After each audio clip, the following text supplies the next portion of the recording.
This dish goes great with a chip. Eat too much and your pants may unzip. They're a magical fruit and tasty to boot. Today we're making my famous, no, my bachelor's. My famous, no, my bachelor's, my famous, my bachelor's bean, my famous, my bachelor's bean, my famous, my bachelor's bean, my famous bachelor's bean dip. Fuck.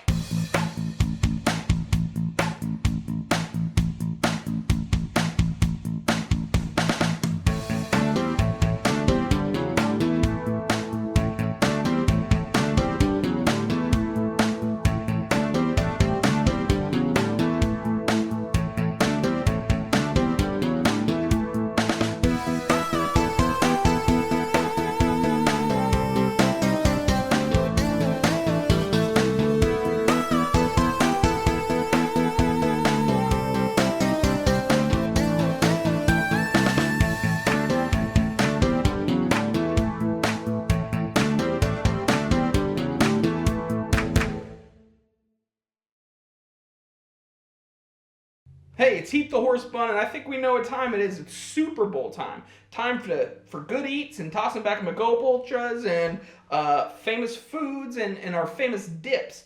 But on a more gloomy note, the Super Bowl is going to be looking a lot different for us this year. The holiday is not going to be the same, and we will be celebrating alone here in this household. And we won't necessarily have the same financial freedoms that allow us to make the game interesting and allow us to feel that high again and the risk of one team winning and one team losing, because we won't have access to the same bank accounts and the same money because of the legal separation and the impending divorce. Now, I know you're all wondering, hey, what's up with the new digs? What's up with the new place? What happened to the old man cave, the garage? Well, my wife, or my soon-to-be ex-wife, Martha, has recently purchased a brand new Dodge Durango, and that baby's got a Hemi-style engine. Now, Hemi-style engine, big old car, I think you know where I'm going here. It's going in the garage. That means old Heath, the horse, is out. And luckily, my niece, God bless her soul, is getting married soon, and she's staying with her fiance. Now, the rest of her lease is still up in the air, so I'm here for a few months finishing out that sublet, finishing out that lease for her. So that's free rent for me, and that means I get access to this beautiful kitchen and these beautiful tools. Now, nothing says Super Bowl Sunday like my famous bean dip. And, well, any holiday, the bean dip's good, even for the World Series of Baseball.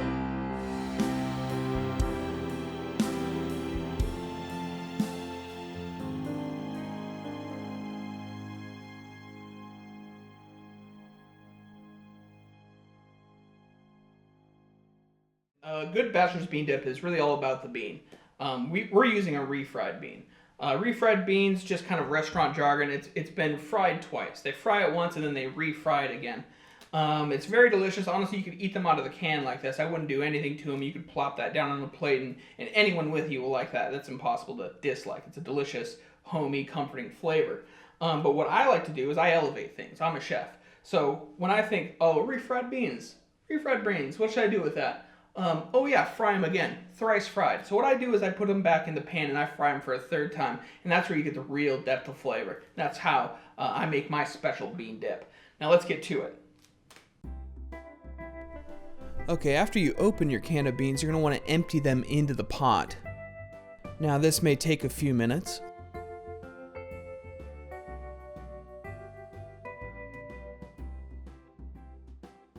Once your beans are in the pot, you're going to want to smush them down and carefully examine them, securing any loose beans and making sure they're back in the pot.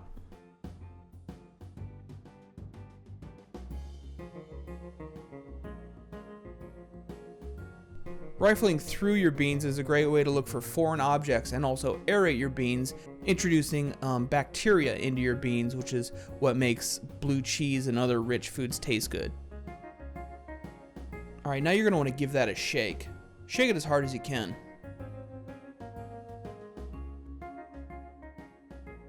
Once it reaches this consistency, you know you're done, and you're ready to serve your beans. Now that we have our beans finished right here, it's time to plate. And I have my plate here, but that wouldn't be enough just for me. What I need to do is I need to make a little bowl. And maybe you're familiar with a bread bowl, maybe you're familiar with other edible plates and bowls and such like that. Have you ever had a bean bowl? A bean bowl. Have you ever had a bean bowl? Now, a bean bowl is basically just that. It's a bowl made of beans, and it's actually easier to use the fat-free refried beans from Everyday Essential. They're a friend of the show, Everyday Essential. They make very, very good products at a premium price. And then this little juice that's out right there, that's pre-juice. That's bean juice that comes out. And when it comes out like this is actually where you want it to go. Now, follow me around here. Here's what you want, all right? It's just like they tell you in pottery class, just like they tell you in any ceramics class. You pinch the sides and you spin it, and you make yourself a bean bowl. Now, this bean bowl has a pretty serious aroma. If you went for like an unflavored bean, an unflavored refried bean, that'd probably be best too if you're trying to capture like a certain oregano or some kind of flavor in your refried bean. But here is just about right. This is looking really good, actually. You want to pinch each side and get the bowl ready. Now, that is beautiful. Now, this is going to be a perfect vessel for our main course, which is the bean dip. Now, here's our bean dip, perfectly fried for the third time. This is thrice fried, and this can just go right in, no matter what. So, here, why don't you come up and get a closer shot of this? Basically, there's the beans, and that's going to go right in your bean bowl that you've made. And that should hold up very well. And what I didn't say is that the pre-bean juice on there actually acts as a little bit of like glue to hold the bowl in place. And there you go. There's our bean dip. Now, I know you're thinking it needs a little bit of a garnish, and I couldn't agree with you more. But what we have here is, that's why we got the beanie weenie, because the beanie weenie goes right on top. You don't want to use all of it, just a little bit to get a garnish, and then that little pool at the bottom. And there you have it. That's my bachelor bean dip. Enjoy that.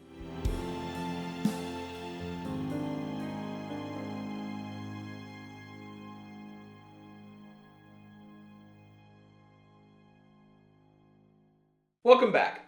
Now, it wouldn't be a party if we weren't serving drink. And for me, I'm a mojito guy. I've always been a mojito guy. I love the minty freshness of a beautiful, tall mojito. And that's what we're making here today with some of my favorite ingredients. Now, I like a gin mojito. A lot of people say that that's not how you do it. But, I mean, this is all I have, and this is what we'll be drinking today.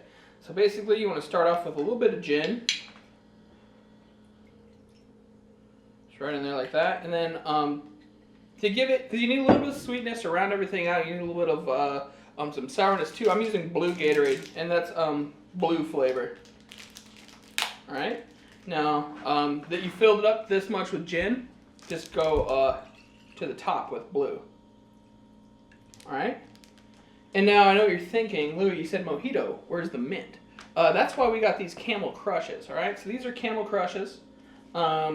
These are some of my favorite cigarettes to use for drinking. I don't smoke personally, but these are really good for imparting flavor. I usually take 2 Camel Crushes, and inside these is a little minty menthol flavor capsule that you pop, and that gives you a minty taste when you're smoking and you're sucking them down. It's minty, so you don't have to brush your teeth afterwards. Now, what I like to do is I like to cut into these, and I like to get the flavor capsules out. Now, you can do this any way. You can use a knife. A lot of people I've seen just rip them out, but I'm a little bit, this is for a drink, so I like to use drinks tools. So you go in there, you get through that side, you'll get the other one there, down there. Basically, well, that's not going to work. Well, actually, all we have to do is get the flavor out of there. So these are already popped, so you can just kind of put that in there. Alright, so we'll keep that in there. And you want to keep the cigarettes in there for about 5 minutes. Now, I don't like a Bloody Mary, but I like the garnishes on a Bloody Mary, so I'll even put one of these famous White Castle sliders on there as well. And when I have a Bloody Mary, I don't like the taste of a Bloody Mary, but I like all the fun garnishes. So actually, that can go right on top of there. Now that thing's in there, we just put that in there. And you want to let the cigarettes steep for about 5 minutes. And then don't forget about these. You see these a lot on Bloody Marys. They're delicious. They're Vienna sausages. And that's how they're packed in there. Just like that. Let me get a couple of those out, and look at that. Look at that. That can go right on there. Right, can fit right on there. Let's do another one, because that one didn't fit so well. Let's do it sideways. Just like that. Let's just do a third try on that one. Let's put that on there. Just like that. And that's really all you're looking for. Now you have these extra cigarettes. Just throw those away. These are actually bad for you. Just throw those away. Put those back with your other cigarettes. But there it is. That's my Man Cave Mojito right there. Cheers, everyone, and have a great day.